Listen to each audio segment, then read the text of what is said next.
A new wall is rising between the United States and Canada, but it's built from taxes and trade rules, not bricks. On July 1, 2025, Canada stunned North America by slapping heavy tariffs on American steel and aluminum.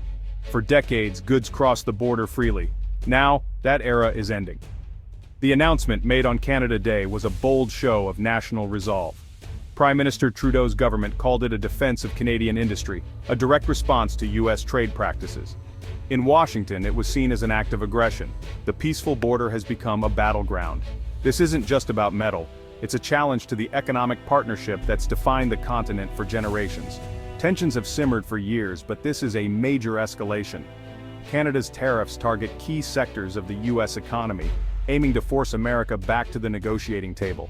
But it's a risky gamble that could spark a full-blown trade war. The immediate impact? Chaos. Supply chains were thrown into disarray overnight. Truck drivers faced new paperwork and steep fees at the border. Factory owners scrambled to understand the new rules and costs. Businesses hate uncertainty. It freezes investment and kills jobs. The first shots in this trade conflict have been fired, and the economic damage is already piling up. The world is watching to see what happens next. The stakes could not be higher. This is a turning point for North American trade. The era of open borders is over. The consequences are just beginning to unfold. The question now, who will blink first? What are tariffs? Simply put, they're taxes on imported goods.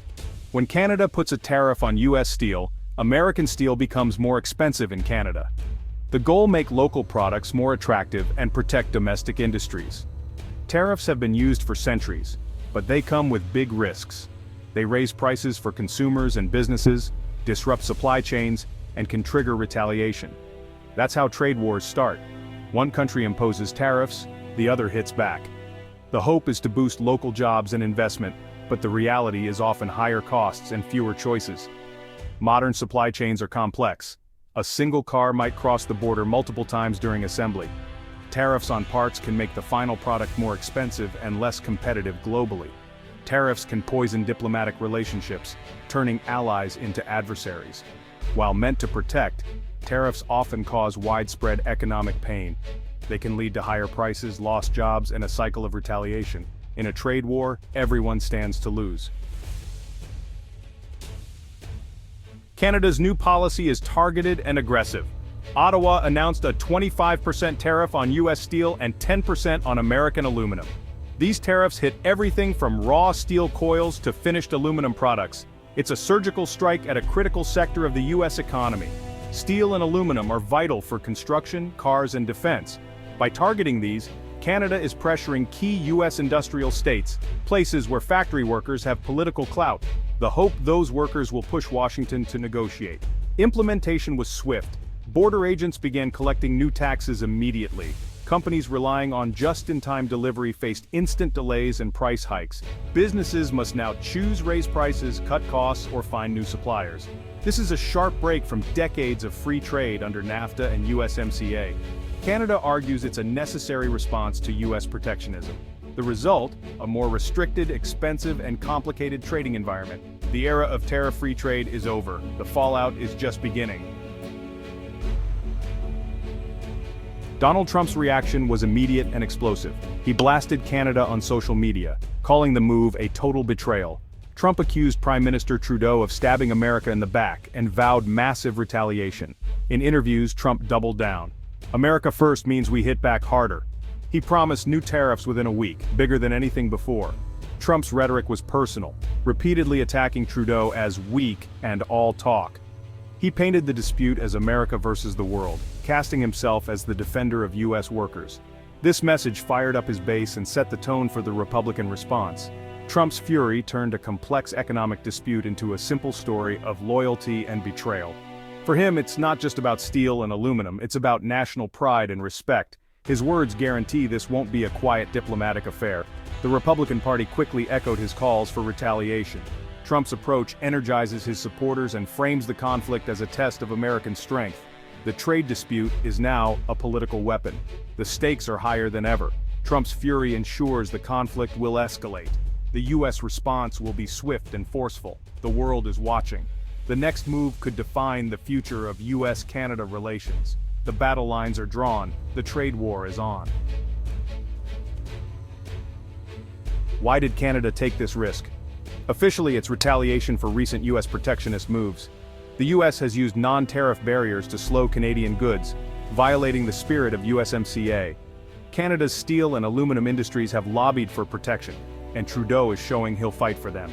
This plays well in key regions and boosts his political standing. But there's a bigger message. Canada is warning the world it won't be pushed around. With global trade under stress, Canada is signaling it will defend itself, even if it means playing tough.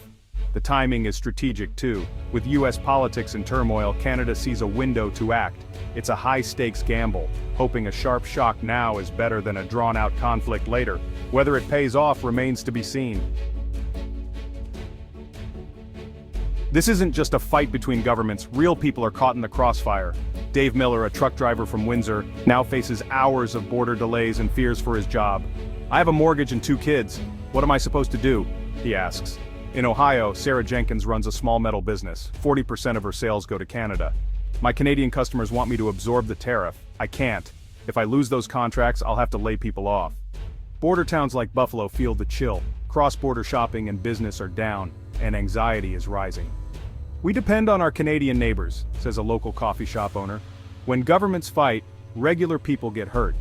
Even in protected industries, there's worry." A Hamilton steelworker says, "Sure, we might get more orders now, but what if the US hits back? We sell them finished products too." The fear is real. A trade war means everyone loses, but some lose more than others. The uncertainty is spreading. Jobs, businesses, and communities are all at risk. The human cost is mounting. This conflict is personal for thousands of families. The economic pain is just beginning. The stakes are more than numbers, they're livelihoods. The front lines are everywhere. The fallout will be felt for years. The question, how much more can people take? The US response is deeply divided. Trump and his allies demand massive retaliation, but others urge caution. Some Republicans want to protect industry but fear a trade war with America's top trading partner. Senator Rob Portman calls for de-escalation, warning that tit-for-tat tariffs hurt workers. Democrats are split, some blame chaotic trade policies, others support tariffs to protect jobs. Business groups are nearly unanimous. A trade war with Canada is a war on ourselves.